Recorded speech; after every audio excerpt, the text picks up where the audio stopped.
Welcome to the second edition of Chi running class at CI Thai Quarantine.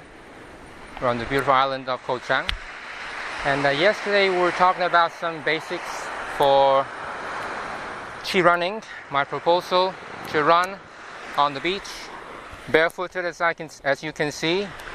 For me this is very important. This is actually what taught me a lot about running, which I didn't enjoy 6 years ago. The most important thing that I learned from this is I don't need effort in my run. I need to let go of the potential energy which is already stored in my body and allow that to become the fuel for my run. Today in particular we talked about a few things which is more subtle, and we also have Anne-Christine here with us. So when we will demonstrate, show you here in the video, maybe you will see small differences in the bodies, which is very good because you never find two bodies that are exactly the same. And it's not about really, for me, being right, but really releasing more and more and more. And I was commenting on Anne-Christine how she has, from what I see, a very good rhythm compared to what I saw earlier. So maybe we can start with looking at how Anne-Christine is running today. So just go and be yourself and enjoy your run. Any direction, I think. Sasha, yes?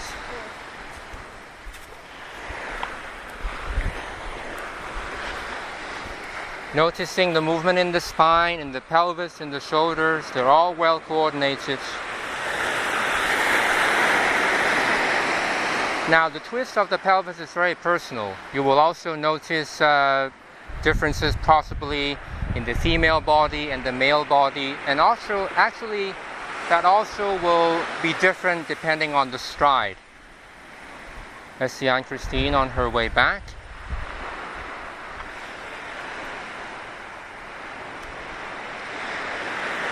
I would say that her hair is balancing her head very nicely. Well, I don't have that hair, so I don't know how that would work for me. Thank you, Anne-Christine. We were talking about more subtle things, and I will share that with Anne-Christine now because she just joined us. It's about the subtle movement of the organs, the inner space of the body. So I'm going to step back a little bit. I'm going to show you in walking what I mean. So when I walk, I try to think about the lung and the kidney on the same side going with my leg. Down, down as I put weight on that foot, which means this side they're lifting up. Down again, which means this side they're lifting up. Down. So one side is going down, the other side is going up. So if I walk back, something like that. If I walk forward, down, moving down, moving down. So even in the walking, if I do it at more of a normal speed of walking,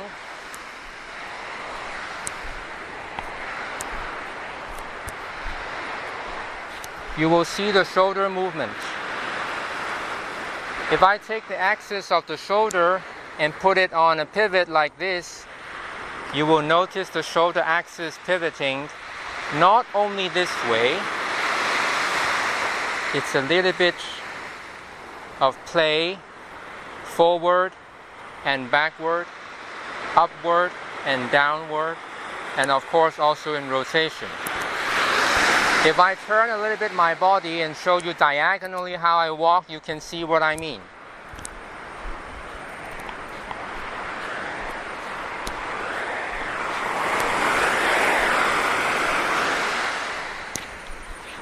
Now that will also mean that because of the bones of the arms, one bone, two bones, and the way they are lined up, they are not really symmetrical.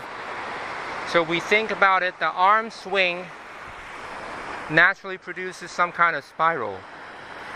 And if I do that walk again, you will notice the arm spiraling. It's very subtle but very important.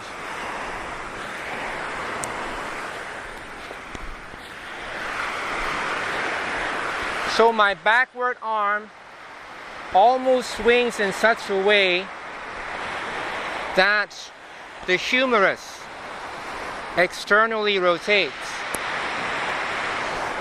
It exposes my chest into the forward dimension which I'm moving into. If I show you again this way,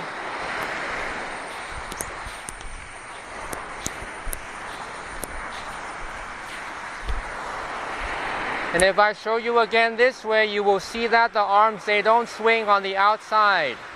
They swing from the outside a little bit inside, in front, and also behind.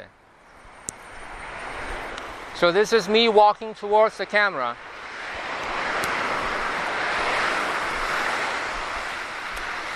And if I were to do it again, and I understand my swings differently, I think that they're only sagittal, it becomes like this.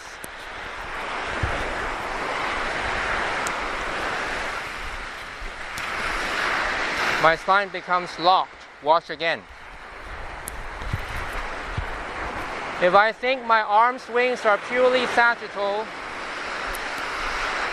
I'm going to walk something like this. This is all tense. But they are not purely sagittal, therefore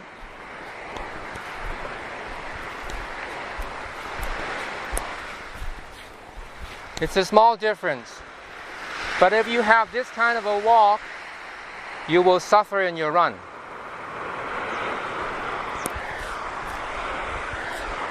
Let's have me and Anne-Christine walk together so that you can see the differences in different bodies. Shall we face the camera, Anne-Christine? Thank you.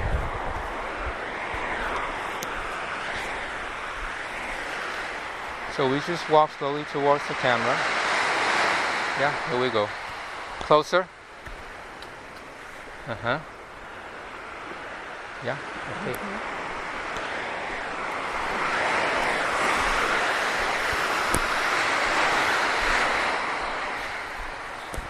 Now we will show also the wrong way.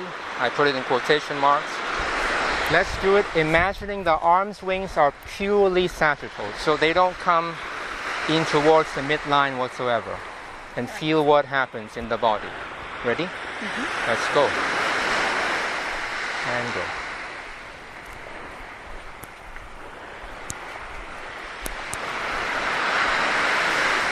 Did you feel any difference, Anne-Christine? I felt like this.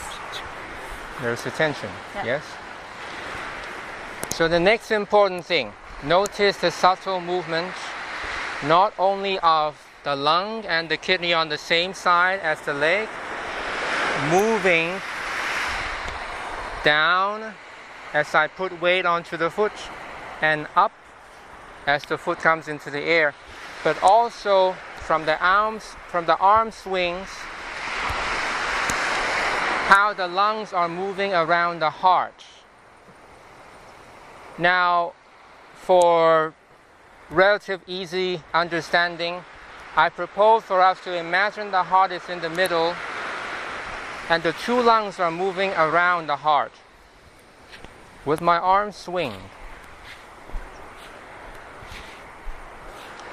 So what I feel now, if I turn my back a little bit, I actually feel the rotation of my right lung moving, spiraling clockwise as I swing my right arm back, which means is when I put my right leg forward, since this is a contralateral movement, which means my right lung and right kidney is moving downward with the leg.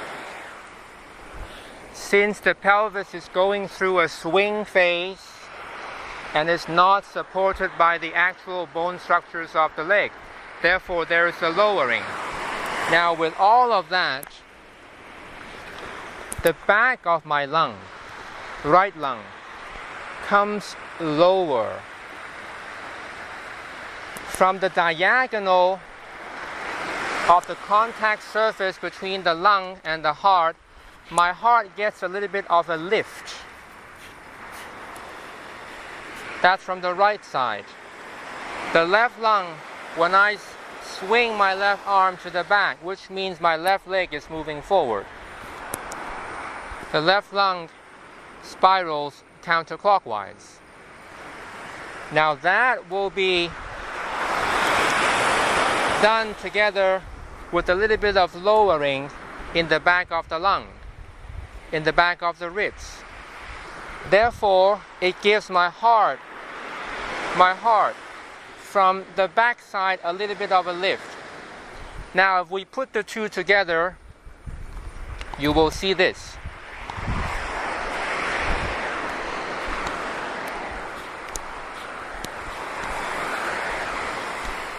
My heart almost gets a little bit of a lift, even in the walking. Now if I misunderstand the swing of my arms,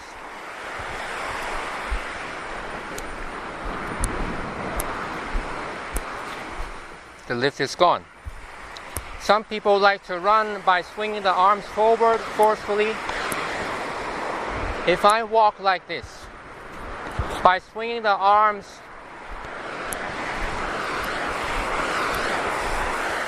this goes even further back.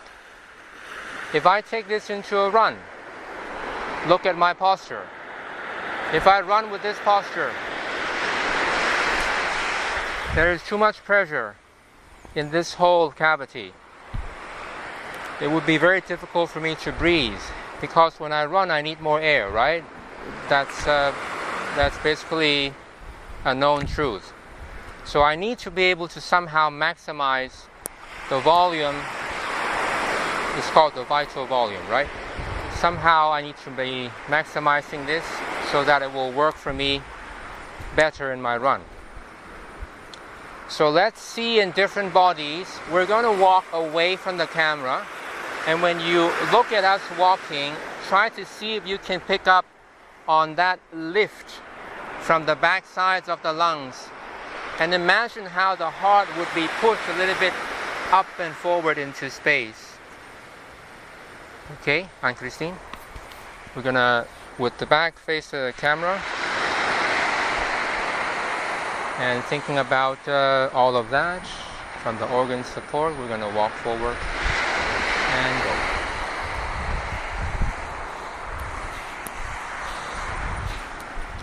go. Notice about the arm swings.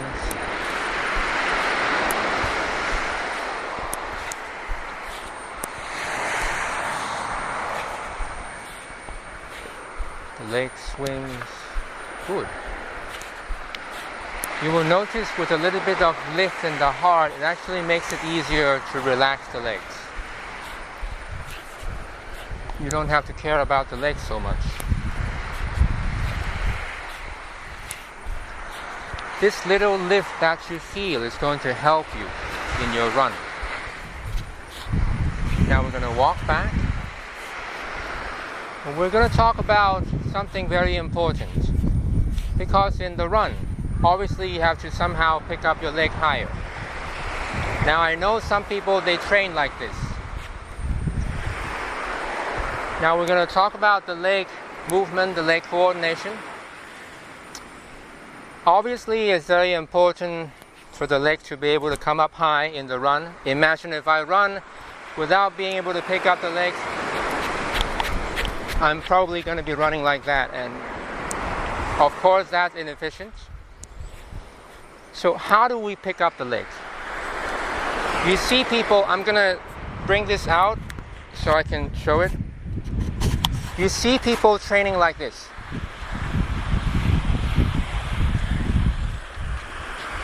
Okay, I'm not saying this is right or wrong. I'm saying that in this movement, it's worthwhile to look at the mechanics of the swing of the legs as well as the picking up of the leg. So the picking up of the thigh, the leg, is very important, but I want us to see that it's coming from the leg swing, the natural swing and the landing of the leg. I'm going to use this slope. So I'm going to turn this way, and I'm going to perform a very simple leg swing movement. Just like that. Now I'm showing this in such a way that even with my arm holding the mic, the recorder, I'm showing you that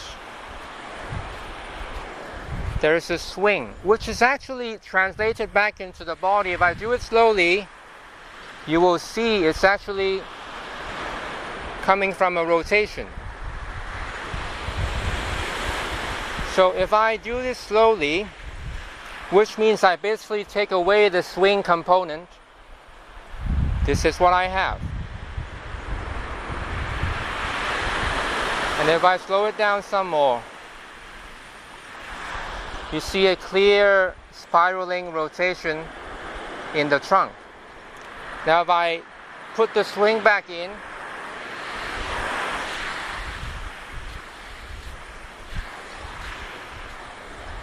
and I'm going to turn so that I face the camera.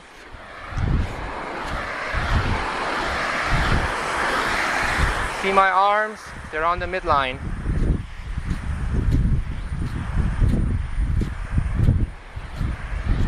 So this is the same thing that we talked about earlier in the walk. So I don't want to misunderstand the arm swings to be purely sagittal. They're not. I turn again. I'm using this slope so that I'm going to be able to easily land with the swinging leg as it moves to the back. It lands a little bit behind me. Lands there. It lands there.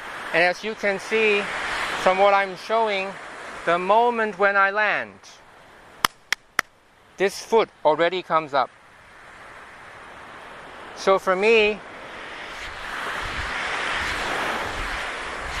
the fact that the leg comes up is not because I pull it up somewhere inside from the psoas or from the hip flexor. No, I don't even think of muscles anymore. Because my structures are balancing themselves. I'm using this slope also to show you there's some kind of a falling involved. I'm falling into my right leg. Therefore, the swing happens. Therefore, this swing happens. Therefore, that swing also happens. They all happen because my structure needs to maintain balance in space, not because I force them into some kind of swinging.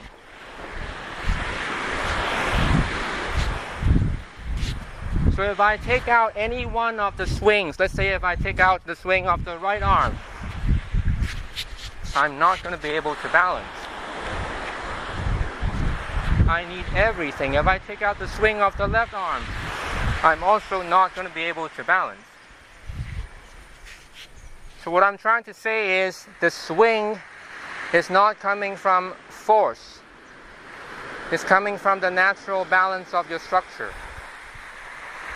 Again, we will have two bodies now to show you what it may look like in different bodies. Please, Anne-Christine, did you understand what I just said? Yes. Okay. So which leg you want to show with? Okay.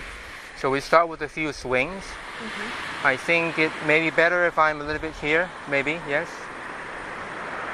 So I'll just be there, and with the right swing, right leg, we start to swing. Just do a few swings first. And feel the natural twist in the body. Remembering about the arm swing, they're not purely sagittal. So the hand will come towards the midline.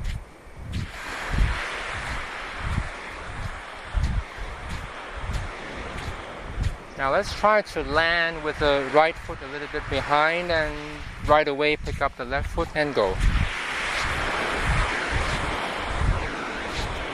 So I'm going to be a little bit in front of you. This is the movement that I'm referring to.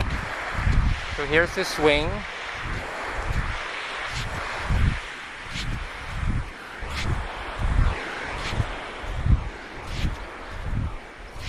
With the help of the slope, I can feel that my weight is dropping a little bit, falling. Yeah. Please keep going, Anne-Christine. This is where I would suggest for Anne-Christine's pelvis to be a little bit more forward. And reach the right leg back, please. So I'm going to show you in front of you what I meant. Keep doing.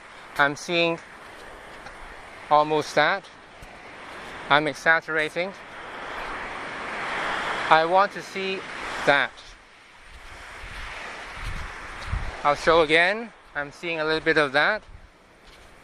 I'm exaggerating. I want to ask Anne-Christine to think about this.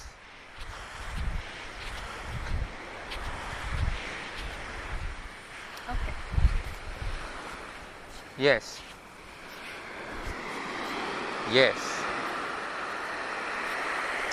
So that when you land with the right leg back, and you can change legs if you want. When you land with that back leg, you almost want the pelvis to be not right on top of it. You want the pelvis to remain somewhere forward.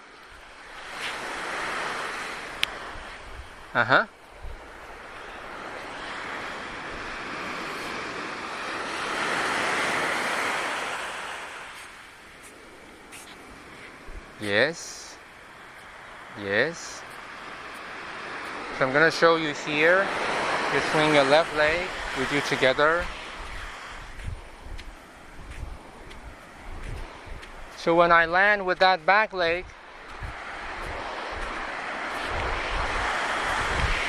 and notice this arm here.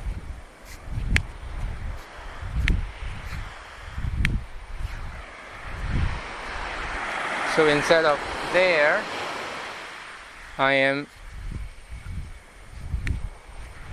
So this leg cannot really stay there. It's falling right back down. I'm also going to cue the other arm, so I'm seeing that your right arm is doing. Your right arm is almost going there. See the right arm?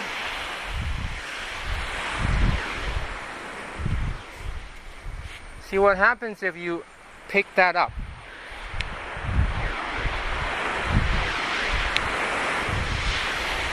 Yes.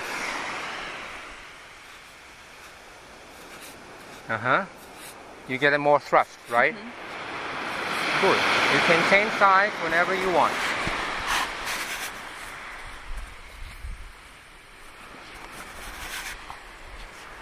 So, for me, this is teaching the body about what really happens when you will need to speed up in the run. Now, yesterday I was talking about how this is not about speed. Well, I didn't say that because we're just aiming to run slow, or we don't care about how fast we run. It's not that really. For me, it's more about always getting the rhythm of your body in the moment, and knowing and feeling and sensing that the speed is not coming from forcing. It's coming from understanding of how the structures balance themselves in space.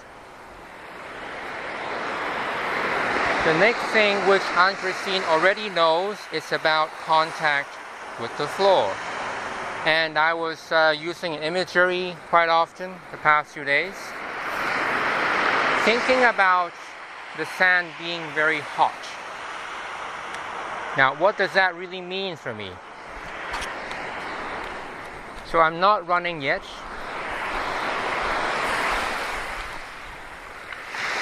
I slow down again. This actually comes from that. But I'm gonna change it. See, this is coming from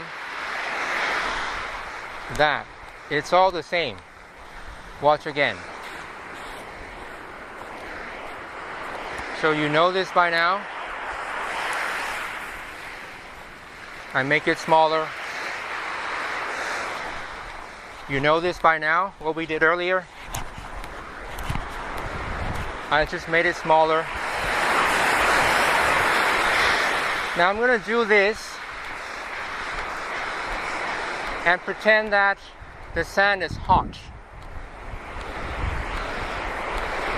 What does that mean? That means for my feet that they don't have a lot of time to touch the ground, which means I'm not pushing the ground. This is training my sense of touch. So that whenever my feet touch the ground, I know right away, oh, it's time to go, it's time to go, it's time to go, it's time to go. So I'm not doing this. Every time they touch, oh, it's time to go, it's time to go, it's time to go. I'm also not rushing. So I'm not rushing. I'm like, okay. Touch and go, touch and go, touch and go. Now from here, all that I would need to run is I just pull the space back, just like how I pull the space back here with my arms, I mean, well, one arm, and then the other arm, I'm pulling the space. This, I want to run, I pull the space back, and I release the pelvis as if I want to sit slightly. So I'm not running with the pelvis like this. I'm not running with the pelvis like that. So I'm not running like that. It's not about how it looks for me. It's about, if I did that, this is all going to be tense. It's going to affect how I breathe. My belly needs to relax and be free. You can check that by doing a few of these if you want. But let's come back to business. In order for me to run, all I need to do is pull the space back with my arms and let the pelvis sit just half an inch, and I send it forward.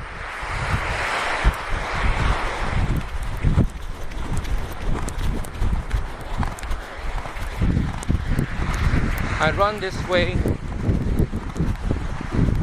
and I run this way so you can see.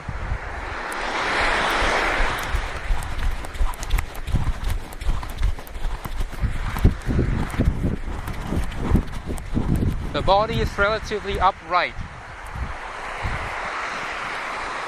so it's easy for the breathing. It's easy to last longer.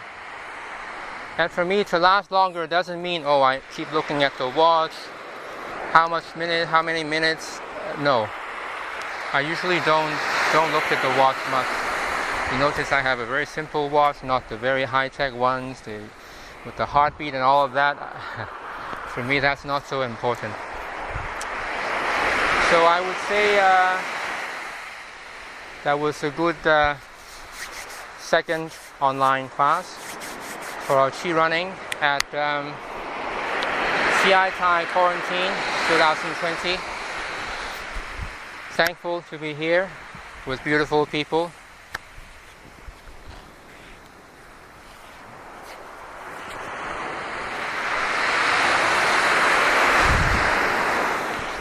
Enjoy your day.